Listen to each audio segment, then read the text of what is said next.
بھارتی فوجی قیادت کی بوکھلاہٹ ان کی مسلسل عسکری ناکامیوں سے عبارت نظر آتی ہے۔ بھارتی آرمی چیف کا تازہ بیان بھی کسی مزاحیہ بھارتی فلم کے مکالموں سے ملتا جلتا ہے۔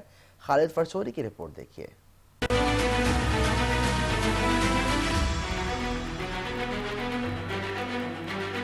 1.0 تو دیکھیے، میں تو یہ کہنا چاہوں گا کہ مووی شروع بھی نہیں ہوئی تھی، صرف ایک ٹریلر دکھایا گیا تھا۔ کیا ہمارے پاس ساجو سامان ہے اس لڑائی کو لڑنے کے لیے؟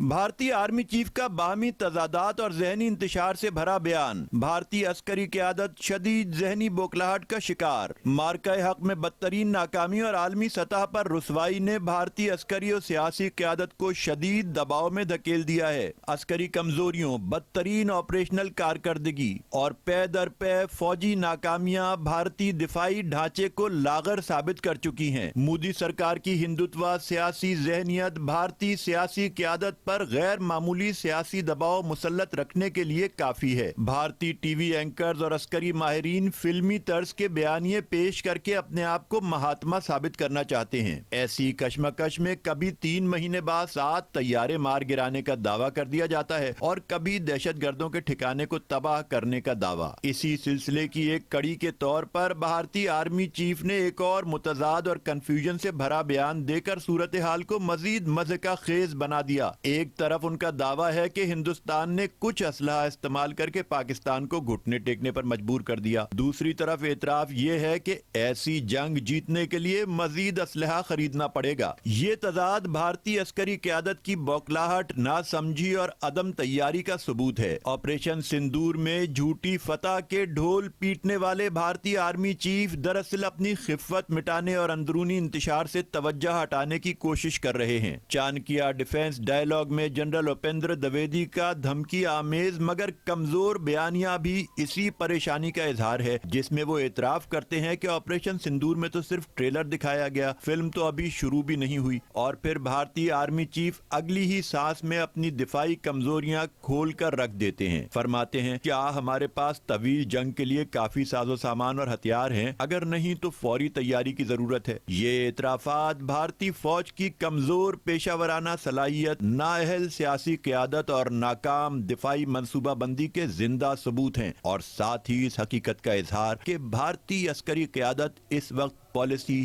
حکمت عملی اور تیاری تینوں محاذوں پر شدید ذہنی انتشار سے گزر رہی ہے۔ خالد فرشوری، 5 نیوز، کراچی۔